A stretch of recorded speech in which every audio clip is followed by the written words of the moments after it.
What's good, everyone? What's good? Kensou here. SNK gave me early access to their 4th DLC character for Season 2 City of the Wolves, the big bad wolf, Wolfgang Krauser. And after locking myself in the lab and dissecting his kit, I can confidently say Krauser's design is extremely solid for City of the Wolves. So if you thought Geese coming back was a problem, I don't think y'all are ready for the Earl of Stroheim, you feel me? But before we take a look at that kit, right? Be sure to hit that subscribe button and that notification bell to stay up to date with everything on the channel. So with that out the way, buckle up, grab your favorite snack, and let me fill you in on why Krauser's return might be one of the most impactful for the roster of City of the Wolves.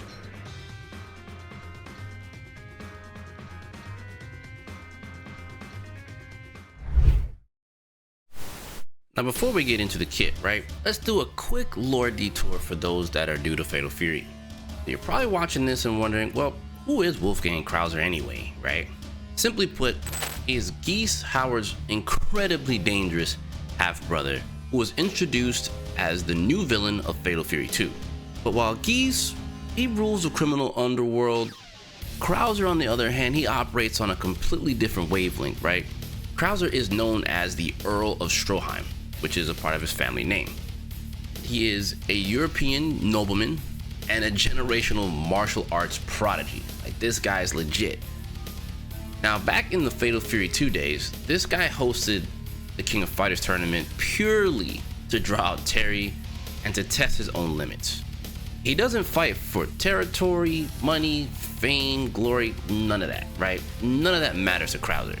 Krauser fights strictly for the thrill of fighting strong opponents and strong opponents only. In other words, Krauser does it for the love of the game, you guys. And ever since Fatal Fury 2, he's been Terry's secondary nemesis to Geese Howard.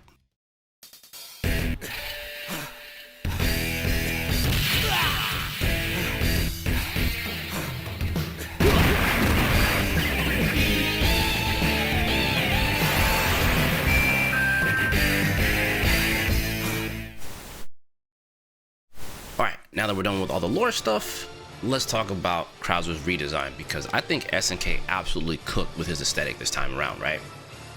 Moving from the classic 2D sprites into the, the vibrant comic book jaded, 3D style that they got going here for City of the Wolves has drastically amplified his presence on screen, in my honest opinion. He physically dwarfs a large portion of the roster in terms of his size, and just about everything on him just looks great, I also appreciate the aging they did of the character by keeping the original purple hair mixed with the gray. It's like a subtle touch that I appreciate as a fan to kind of showcase that the timeline of Fatal Fury is indeed actually moving forward and time has passed within the timeline. Simply put, he's a pretty badass character as far as I'm concerned. And of course, Krauser does come with a new stage that is just as visually appealing as he is. It's a big time throwback to his original Fatal Fury 2 stage, which as a longtime fan of Fatal Fury, I can totally appreciate. It really embodies the character well and just fits fine into City of the Wolves. There's nothing like whooping ass to classical music with an audience, right? Right, you guys, right? Am I right? So yeah, visually, I'm just totally happy with what they've done with him. He just looks, sounds great, his hits feel good, just everything in this department is a-okay. Alright, now that we've gone over the visuals, when it does look great, let's take a look at Krauser's archetype. And the way that I would describe Krauser's archetype in City of the Wolves is that he is a hybrid zoner / brawler. I believe he combines oppressive full screen control of a boss character, which is to be expected because he is a boss, with the terrifying close range threat of a grappler. Yep, he has a command grab. So he kind of sits in like a sweet spot, right? Using the projectiles to check your approach and force you into making a mistake. And he does have a really solid command grab, as I mentioned before, to punish you when you finally decide to kind of clam up when he decides to do offense. Now, unlike characters that rely on high speed left-right mix-ups or unreactable dashes, Krauser relies purely on, kind of space control, kind of fear-mongering you, kind of conditioning you to make mistakes. So essentially he just kind of conditions you, right? He can dictate the pace of a match, and you might be forced to navigate his obstacle course, if you know what I'm saying. So in addition to the archetype, I want to talk a bit about the game plan, right? So your primary game plan revolves around absolute screen control, as I mentioned before, and forcing your opponent to essentially interact with Krauser. In other words, he can command the neutral game, and due to his size, his pokes, as you might have guessed, have some pretty crazy reach. Making pokes like his standing heavy kick and forward heavy punch phenomenal pokes in neutral, and I believe they're pretty much two of his key normals, right? Both of these normals are single hit confirmable into his Kaiser Wave Super, so do keep that in mind. But the real, like, I guess you could say, engine of his neutral is his Blitzball, or his Fireball. His high and low Blitzballs can, as I mentioned before, dictate somewhat the tempo of a match. The low Blitzball essentially covers grounded approaches, forcing your opponent to jump right into his anti-air, forcing the opponent to think twice before leaving the ground. Now, my major reason being for saying this is that Krauser also brings what Mary introduced upon her arrival, and that is anti-air command grabs. In other words, Krauser does not have a DP break of any kind, but his anti-air grab is guaranteed damage on a jumping opponent, since you cannot just defend this move. So in other words, jumping on Krauser is not going to be easy whatsoever, you guys. Like, trust me. And the anti-air damage he gets from his anti-air grab is pretty solid, all things considered. Now on the flip side, if you want to take to the offense and close the gap with Krauser, that's where his rev arts, his specials, and everything just kind of come into play. And honestly, it turns his heavy buttons into some pretty sick sequences. Take, for example, his leg tomahawk, for example, or his hop kick, right? One of his special moves. The heavy and rev arts version do leave you at plus frames, and it's really good at stuffing lows, so they can't really mash on that version. Essentially, you get to counter it into pretty solid damage after that, so it makes like his pressure game pretty solid with just that move alone on top of the blitz balls. But it gets worse. As I mentioned before, he does have a command grab. So if your opponent decides to turtle up and try to rev guard or just defend out of your pressure, you can cancel into his command grab. And that command grab, you guys, the heavy and the rev version both have armor. Yes, you heard right, he has a armored command grab. This can create some mentally exhausting strike throw 50-50 situations where guessing wrong can cost a lot of HP. So take it from me, guys, from all the stuff I've messed with him, this is really solid for him. Now real quick, I want to talk about his SPG placement.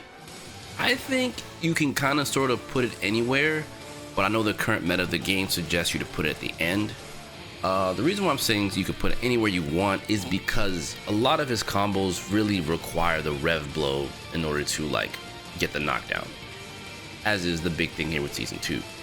And Krauser, in my honest opinion, is essentially a rev blow monster.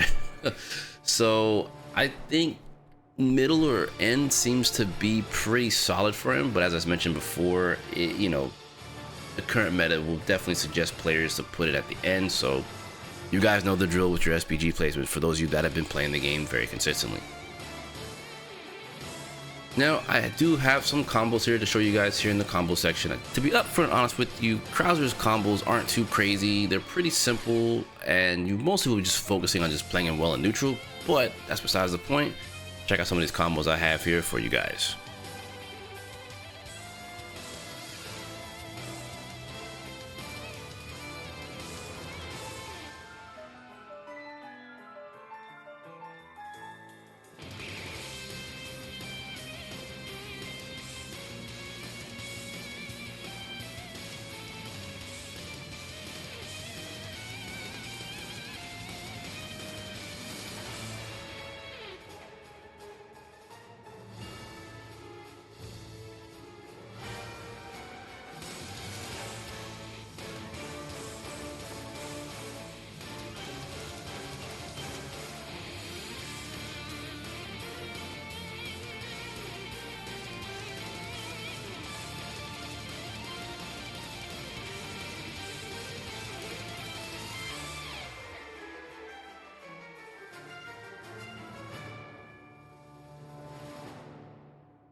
Alright, you guys, we're coming to the end of the video, and I want to get into my final thoughts about Krauser.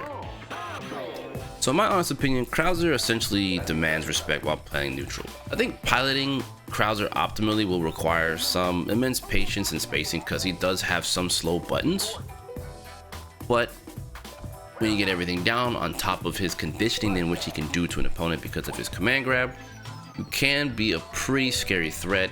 And as I mentioned before, it takes the zoner brawler playstyle and just to a whole nother level, right? So in my personal opinion, I think he's pretty solid. I think he doesn't have, I think him not having a DP might turn some people off, but as I mentioned earlier, he does have the anti-air grab.